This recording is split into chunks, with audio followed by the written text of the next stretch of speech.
With every live-action Star Wars TV show came more adaptations of once animated characters, sparking debates amongst fans as to whether these shows did them right, but more often than not, how they did them wrong. With even more character adaptations coming from the Ahsoka series, I wanted to take a look at these designs, try to figure out why the productions took the approaches they did, and suggest improvements that could be made if needed. But why me? Who am I anyway? Hello there, I'm Royce. I'm an artist and a writer. I've produced a number of radio productions and had my work published and exhibited around the world. I've also studied art, graphic design, character design, animation and filmmaking. And I even have some of the certificates to prove that. It's not just me standing out there in my backyard at 11 o'clock at night. I've asked a number of other creatives to bring their expert knowledge in reviewing these adaptations. Let's meet them now. My name's Asha's Workshop. I have been a cosplayer for around 10 years now, and I mainly cosplay Ahsoka Tano. I have done several different costumes of Ahsoka and also several different headpieces. For example, I have done the first version of Ahsoka, the season 1 or the movie Ahsoka, and then season 3 to 5, so the red dress. Then I did the slave arc, the slave disguise. I also did season 7 Ahsoka, of course, and Shakti. And I also made, to this time, 3 headpieces for other persons, so yeah, you could say I'm quite a big fan of Ahsoka, and I made my fair share of Ahsoka costumes. Hello, I'm Joshua, fledgling writer, major Star Wars enthusiast, and mild historian. Hello, I'm Jacob. I'm one of Royce's regular offsiders, and calling me an expert might be generous, but I have been an avid lover of Star Wars and the expanded universe since I was a very young boy when I first watched movies with my parents back when I was, I want to say 6, 7, and I've been in love with the series ever since. I like to think of myself as someone who's a bit more open-minded when it comes to the adaptations from animation to live action and vice versa. So I like to think I can give a bit more of an impartial idea on these things rather than the more rabid opinions you might hear on the internet. Obviously, I'm not going to be giving these very in-depth, intelligent opinions. I'm more of a layman's idea of just a lifelong fan giving a layman's look at these characters and the translations. Hello there, my name is Mira, aka unknown Asajj, and I cosplay, as my name already tells, Asajj Ventress. I started bringing her to life in 2017 with the outfit she wore in a few comics. It's a very classy one in black and white, and proceeded to make her a Night Sister outfit in 2020-2021 as well. During that process I've learned to properly use bald caps as well as hiding my hair with the help of cloaks and hoods. I'm also planning to learn even more since I want to make all of her other outfits in the future too. Hi, I'm May, more commonly known as the Mermaid Online, and I am a cosplayer. I am a game developer, I'm an artist, I'm a lot of things, but first and foremost, since a wee baby girl, I'm a Star Wars fan. This franchise has been one of my true loves. The passion was a gift from my father, as we all quite obsessively watched the trilogy together growing up. He even took me to the midnight premiere of the re-release because he's that awesome a dad and has been enabling my addiction ever since. So when I started investing time and energy into cosplay, there was no doubt that I would eventually do a Star Wars character. It's actually shocking that it took until recently for me to do one. To first understand why changes were made from the original designs, we first need to examine each style they were adapted from, and how those styles adapted live-action designs. The Clone Wars seems to have taken considerable inspiration from Genndy Tartakovsky's Clone Wars micro-series, with some designs more evident than others, which led to a bit of confusion back in 2008. Well, at least for me. Made at a time when 3D animation was expensive, and photorealism being less than photoreal, George Lucas opted for the series to have its own unique style, taking inspiration from anime, manga, and supermarionation. These designs have a kind of rough wood-carved feeling, and would gradually soften and smooth out with time. When adapting live-action characters, the proportions are not one-to-one. Some are more suggestions of a character's defining features, others heavy exaggeration, while some are closer copies of the originals. The characters' builds are slimmer, their proportions almost superheroic, and completely suitable for the purposes of the series. The outfits are more form-fitting, as cloth animation was, and still is, incredibly complicated and costly, and only recently have Star Wars animations been treated to this. Flowy fabric garments were kept to simple shapes like dresses or capes, and this restriction created a now iconic Jedi armor look. Tales of the Jedi and the Bad Batch use the same style as well. Rebels takes that slim, elongated approach and dials it up to 11, with a lot of characters stretched beyond natural proportions. This style inspiration comes directly from Ralph McQuarrie, whose art came to define a look synonymous with the Star Wars brand. These painterly inspirations can be seen in the textures, with pencil-like line work adding definition to characters and environments, compared to the strong impressionistic brushstrokes seen in the Clone Wars. Outfits aren't quite as form-fitting, the roundness of the style working well for baggy clothing, but this isn't as taxing to animate as dangling sleeves. The character designs are more simple, and not as extreme as those seen in the Clone Wars, going for a softer approach that works better in some cases than it does in others. The final series, Star Wars Resistance, won't get too many references throughout this video, but it's worth mentioning for when it does come into play. This animated series seems to take many cues from Rebels for character proportions, but renders them in a faux cel-shaded style, reminding me of the old Dragon Booster cartoon. Characters adapted from live action are recognisable representations of them, but I feel some lack that something special that gives them personality. The styles are distinct and give each program their own unique feel. There's a number of reasons why changes were made in adapting these designs to live action, and no, one of them is not just to annoy you. To adapt something means to make something suitable for a new purpose. Something that works well in animation might not work well when a real person has to perform wearing it. Some changes might be a result of the medium chosen. There might not have been time to allow development to go as in-depth as needed, or even have had the luxury or permission to adapt it. And sometimes it can be as simple as a difference in artistic vision, leading to a design that differs from what you expected. As I outlined in the style guides for the Clone Wars and Rebels, live-action characters were adapted to the new medium, with some more faithful and others more exaggerated. An evil and pompous character like Dooku is rendered looking less like Christopher Lee, instead standing tall, his face shaped severe, with his beard pointed like a blade. It communicates with a glance that this guy's no good, and while the design was changed for Tales of the Jedi, I wonder if it was done so there as Dooku was shown as a more sympathetic character. His fall from grace into evil was the story, and his appearance evolved into one sharper and more angular as he went on. If you imagine the animated version always came first, you can start to see how drastic some of these changes between mediums can be. It's something to keep in mind that an animated appearance might have been intentionally designed to evoke a certain feeling in the viewer, and might not necessarily be true to life. If you're familiar with that animated design, it can still be quite jarring when the live-action version is so different. But anyway, let's get started. This is the way. This is the way. This is the way. Din Djarin might not have originated in the animation, but he owes his design to the Clone Wars Mandalorians. With the exception of some exceptional comics and novels, Mandalorian armor designs are heavily inspired by Boba Fett. This design was tweaked for the animated show's Death Watch villains. The basic armor components remained about the same, while their helmets were narrowed and stretched up, seeming to provide inspiration for Djarin's own helmet. Within TCW, the tall helmet seems to be the result of stylization, and not just a different design next to the square-shaped Fett helmet, as Jango's helmet would appear briefly in the show, looking much slimmer and taller than it does in live action. This could just be a result of time and budget constraints, that it was easier to retexture an existing asset than to start afresh, although they did have to model the destroyed helmet, or maybe it's just a result of the style. But whatever the reason, it added greater variety to Mando costume designs, which would be explored through live action. I am Bo-Katan of Clan Kryze. I am the last of my line.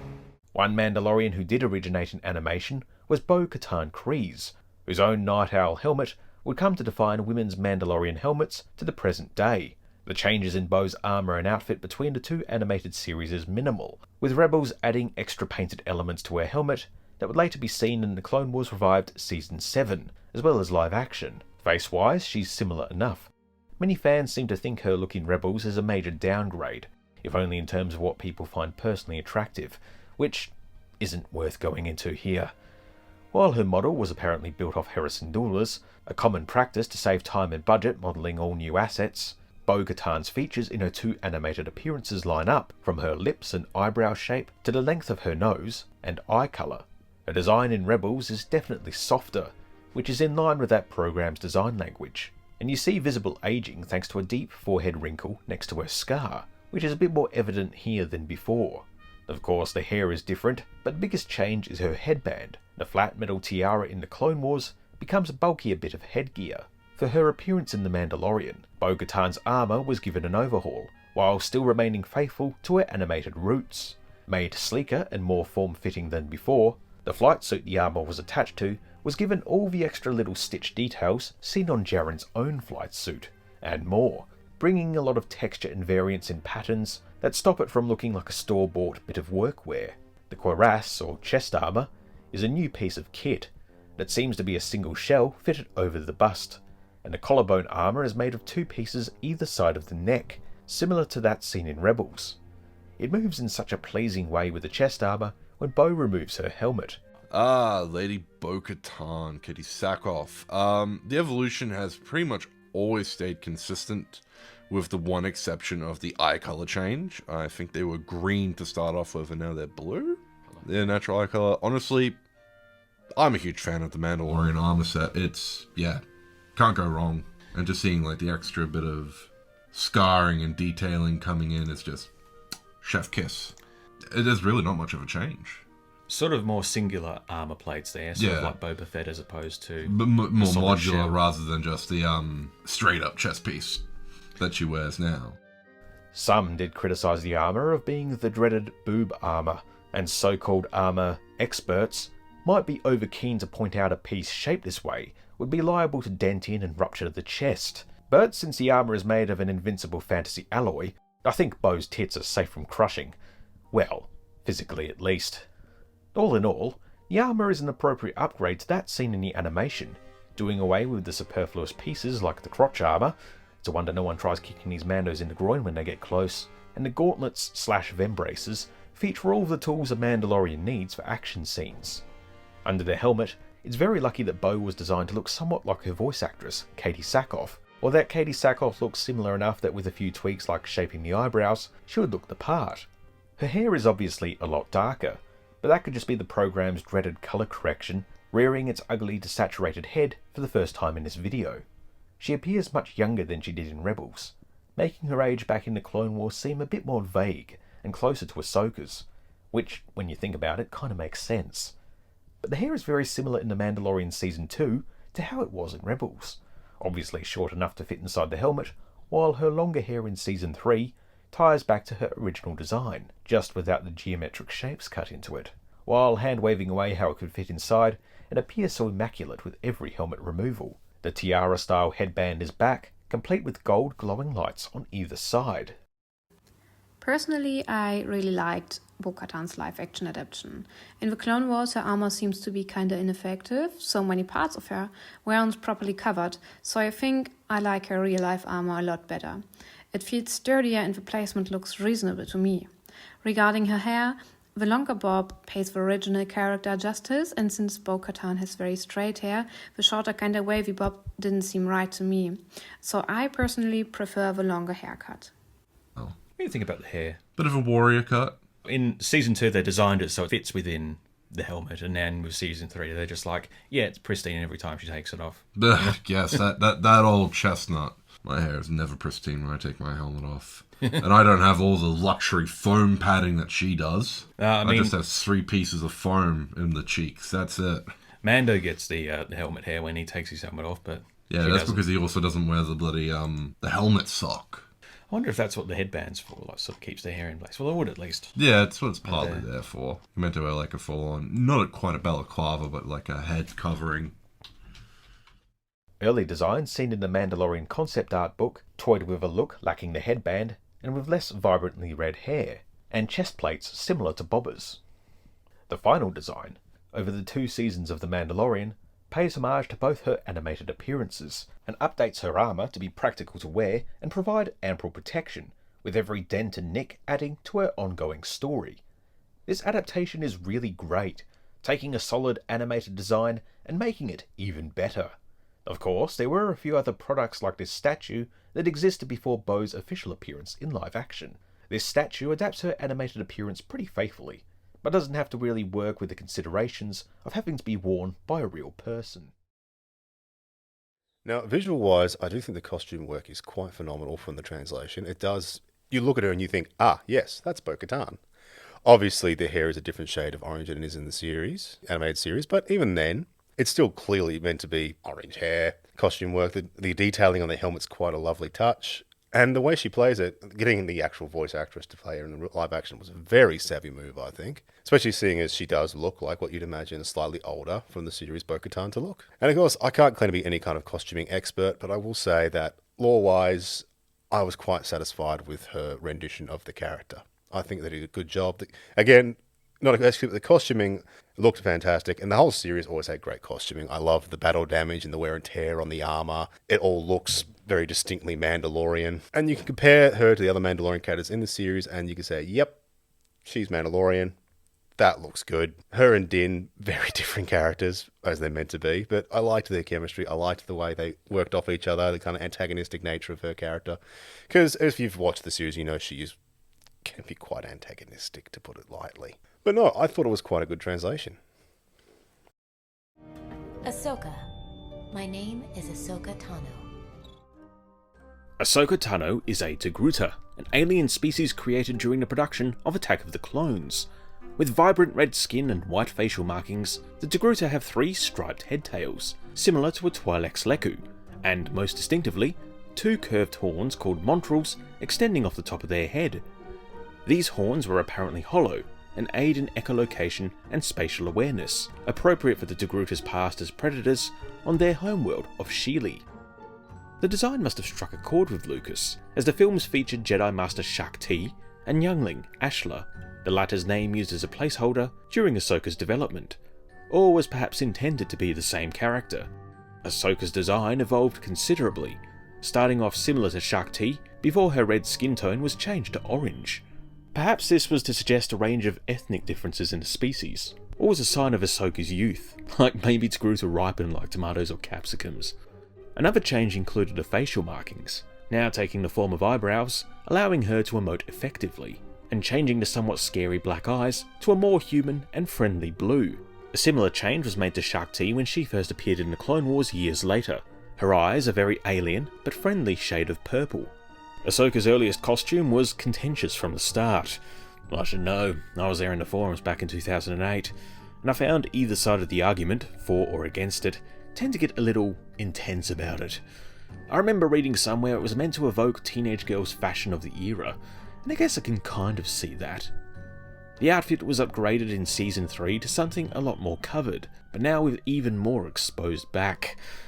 Her skin tone seemed lighter, more yellow in tone, and she was now taller with a bigger headpiece. A future vision of Ahsoka saw her wearing a more revealing version of her outfit. Her headpiece is more comparable in size to Shaak Ti's, even featuring the segmentation that was absent from her usual design, likely as a result of early The Clone Wars' simple styling. Ahsoka would appear in the series Rebels, with a much more mature look. The shaping of her facial markings seemed to be more a result of her aging than stylization, and the muted tones of her outfit in place of the earthy reds from before really make her orange pop. Before we leap into live action, there were a number of other outfits Ahsoka wore that might have informed her later appearances. One Season 4 arc, Slaves of the Republic, an adaptation of a popular comic series, switched the comic's inappropriate black number into something turquoise and flowy. It sort of reminds me of Aladdin's Princess Jasmine. The blue tones really bring out her orange, and that could have inspired later looks. The Clone Wars revived Season 7 would give Ahsoka 2 new outfits. A blue jumpsuit for when she left the Jedi Order, and a blue Mandalorian designed battle dress for the finale. This outfit is a similar cut and shape to her Season 3 outfit, and the blues do well to match her stripes. Finally, in the Rebels epilogue, Ahsoka is seen in a Gandalf-like robe and staff, and while it's mostly obscured, her outfit underneath appears to be tinged blue, and bears many similarities to her eventual live-action look. Ahsoka. I remember watching the original Clone Wars movie when it came out in cinemas way back in the day. And back then I had mixed ideas on Ahsoka because I was a young teenage boy. I thought, this is dumb. What's this girl doing in my Star Wars movie? Thankfully, I've grown since then. I've come to really appreciate her character. And the live-action version, I think, is fantastic. I think she did a wonderful job.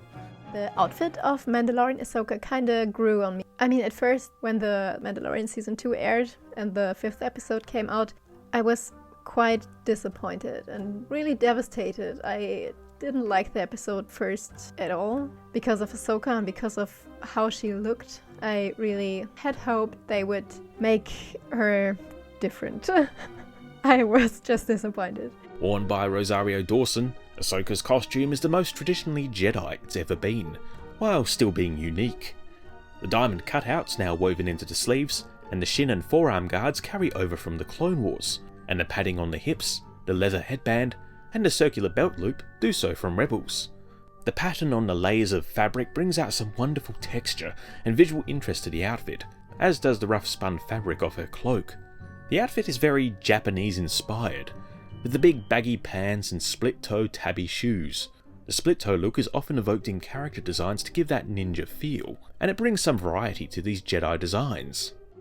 Oh yes, going from the terrible crop top when she was only 10 years old to actually wearing clothes. Oh, she was 14. 14 still. Not any better. Yep.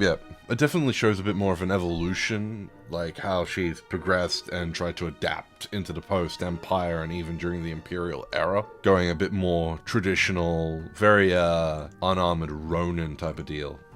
It's very samurai style. First, I wasn't sure about that, because I don't think you need our world influence in Star Wars so much. So I don't need a samurai in Star Wars, or at least not a samurai that's dressed like a our world samurai. But yeah, that's a design choice, and I think they went that way because of her curved lightsabers. I mean, that would make sense. So now I'm quite okay with the outfit, because the fabric details are very interesting to me.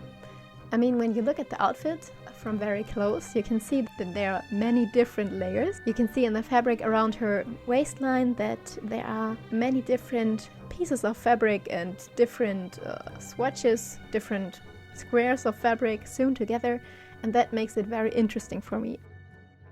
Makeup is appropriately translated, now with new flourishes, with the biggest alteration changing the winged cheek markings into slivers. The blue eyes work well, but the biggest issue for me was the headpiece. Initially I found the downsize quite startling, the tips looking a little sickly, reminding me of a deer's antlers growing in.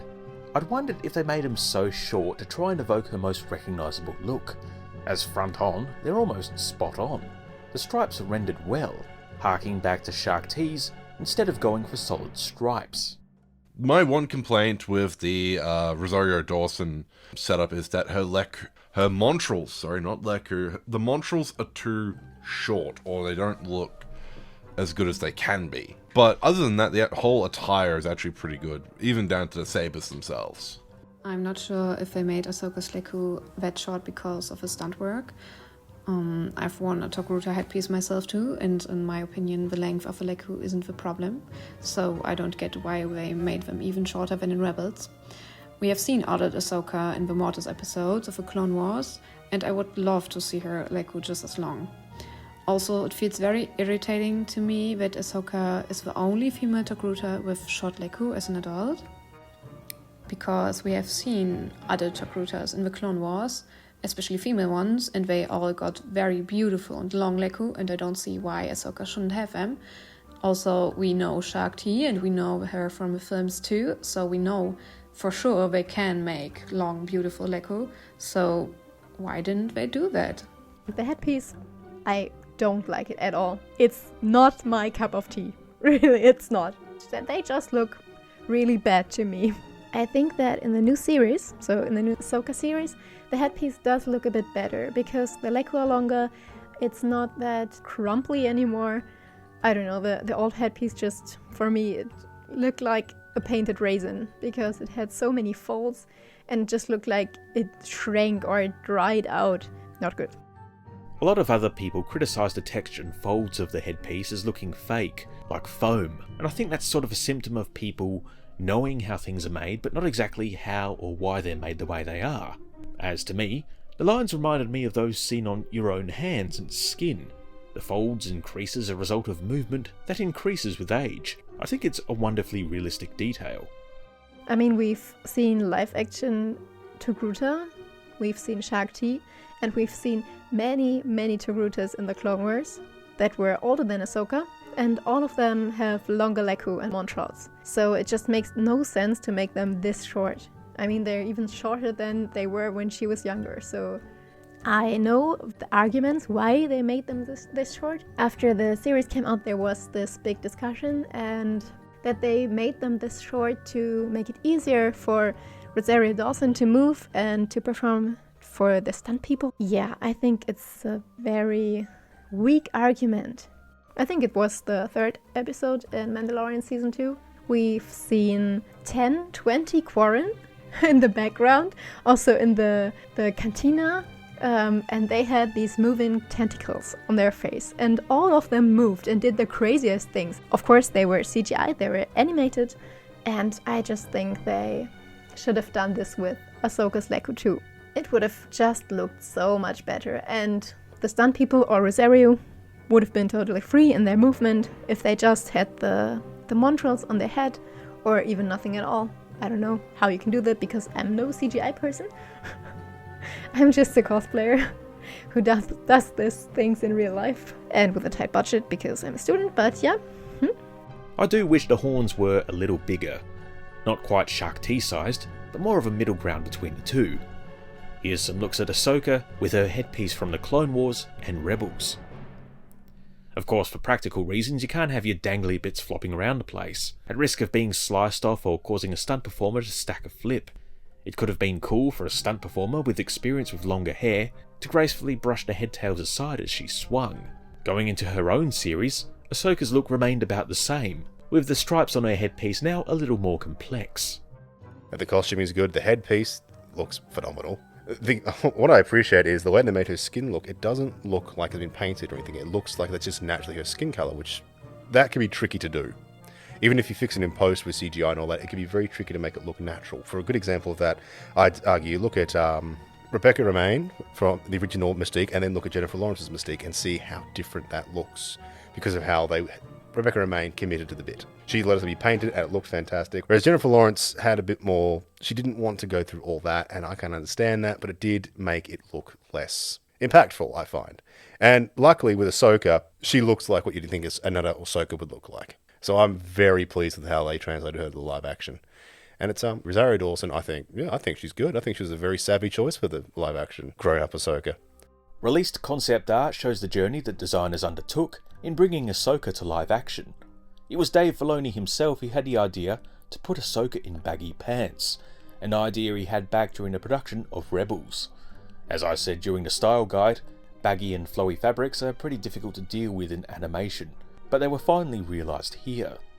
There's a great deal of variety in all the concept art, showing directions that Ahsoka could have been taken. I'm quite a fan of this one. It reminds me a lot of Shaq T, but it's quite a departure from who we know Ahsoka to be. I also once read about the costume of Shaq T that was made for episode 2 back in the day, and the artist that made the headpiece only had 2 weeks to make it, and also just one meeting with the actress who played Shaq T in the movie to get all the measurements and to get it sit right. So that was a very, very tight schedule. And with that knowledge, maybe it's a bit more understandable if this was the case for Mandalorian as well. I mean, I don't know that. I don't know the company that did the headpiece or the person. Maybe they just didn't have the time or the money to make it perfect.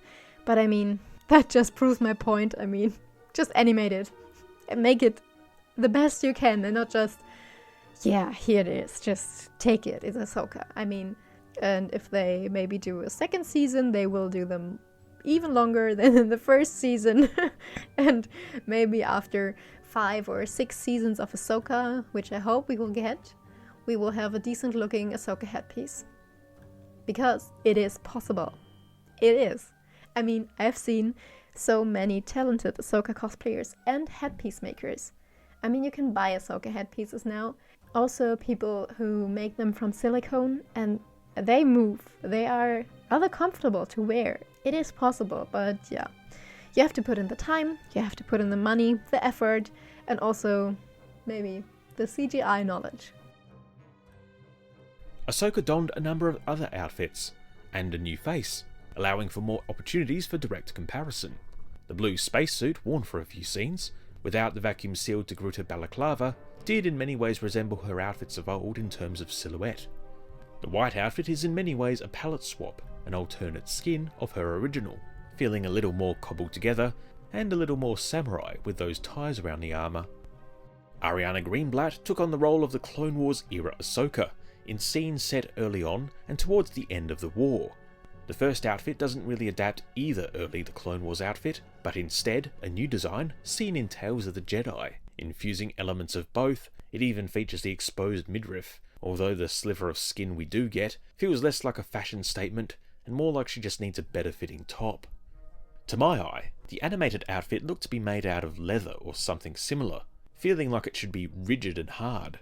But in live action it seems they went with a suede, with a lot of texture that catches light in a pleasing way, and prevents it from looking flat. And she's finally got a top that fits. Her triangular headwear was apparently made from the teeth of a Sheely predator called an akul. Similar teeth were worn on the hairline of Shakti, and while they were a lot chunkier on Ahsoka, it seemed to be a result of that simple stylization. But here they're just pretty much metal jewelry, with a chunky beaded Padawan braid. The second outfit is a near direct translation of her Mandalorian battle dress, also made of suede, and the differences between the two are as minimal as those seen on the works of exceedingly skilled cosplayers. The biggest alteration is the headwear, now more angled. It seems to be a change made for the sake of it, as the original has no suggestion of such angles. It only really stands out in comparison to the source, and it's kind of a shame it doesn't match that worn by Bo-Katan. The face markings are consistent with her appearance in the Clone Wars, while featuring the flourishes seen on Rosario's, tying the two versions together. The headpiece, however, does feature some stylistic differences from Rosario's, seeming to tie back closer to the animation, with a few other extra bits just drawn on for the hell of it. I am glad they got someone young to play young Ahsoka, because one of my biggest gripes with a lot of Ahsoka's portrayal in the animated series and the comics is she was meant to be a young teenage girl, and they made her look a bit too mature looking and dress mature too much a lot. And I was never a big fan of that decision. It felt kind of gross. But they got a young girl to play her in the live action. I think it was a great choice. I think she did a good job too. The action scene was fun. She did the job well. She acted it well. And it's young Ahsoka. She's a Padawan. She's Anakin's student. Of course she's going to look young. So I was very pleased they went with that road. It felt more natural for me. And again, the costume design, fantastic, looked great, looked Ahsoka. I don't think there was anything lost in the translation, personally. So no, I'm very pleased with that. Regarding her outfits, they seem more age-appropriate to me, and I really like that a lot, because she was a child during the Clone Wars, and we tend to forget that, or at least I tend to forget that. And that's because of her design and character in the Clone Wars, so I really liked a more age-appropriate version. So seeing her like that feels very necessary to me to capture how young she actually was. But again, I just didn't really like her Leku. At Mandalore, we have already seen her in the Clone Wars, and her Leku were way longer, so they should have been longer again, but I see why they didn't do that, because our adult Ahsoka just has very long Leku, but I think that's wrong in the first place, so yeah. In the 15 plus years since the character's introduction, there have been many official attempts at rendering Ahsoka realistically. This one showed up on StarWars.com around 2009, pairing her with a realistic Hayden Christensen Sky Guy for the first time. One of the higher quality pieces for a fair few years, the facial likeness bears something of a resemblance to the animation and interprets the costume well, complete with the chunky braid. Her top looks way too small, the markings quite large, and the montrals have the segmentation seen on Shakti's, but hidden within the stripes. The next one appeared shortly afterwards, with another Anakin. This one, despite being realistically rendered, is still quite stylized thanks to the large eyes, and the features don't exactly match Ahsoka in most of her appearances. No segmentation on the headpiece, and it somehow feels softer with the thicker ends. Ahsoka appeared in the Black Series figure line. These two artworks by Gregory Titus do feel a little like they have the flavour of Ashley Eckstein to them. In fact, I wonder if this statue uses Ashley's face as a base. The figure likeness doesn't match her box art and feels very stoic and serene for Ahsoka. The headpiece is rendered well, as is the rest of the outfit. Later Black Series art would vary considerably, but the Rebels one does feel a little more true to the figure. Those products released around the Clone Wars Season 7 seem to go for the same sort of look, appearing different from statue to figure due to differences in paint and paint application, but the resemblance can be seen in the proportions of the Hot Toys figure and the Black Series artwork. Between that used on the figure and that used on the lightsaber, the latter used by clickbaiting trolls to claim it was Rosario as Ahsoka before her official debut, the look varies. I really appreciate this version of Ahsoka and the artwork we got from it, and I'm guessing moving forwards that any Ahsoka material will come from Rosario and Ariana's portrayals. I live in hope that one day, Ahsoka's original voice actor, Ashley Eckstein, will don the headpiece in orange paint once more. When she did so a few years ago for a cosplay photo shoot, it was incredible to see and sparked my imagination as to what she could look like on the big screen. The costume, as it was presented, needed some tweaks. The forehead was a little too big, so shifting the headpiece down and we'd be set to go. Other costume performers appeared as Ahsoka at various events over the years, from the Clone Wars movie premiere to other Star Wars events. Before we go on, I want to acknowledge and celebrate the incredible work of these cosplayers, who have all done incredible jobs at interpreting Ahsoka's animated looks into a live-action style that suits and fits them. And there's a great deal of variety in how these designs have been interpreted by different artists.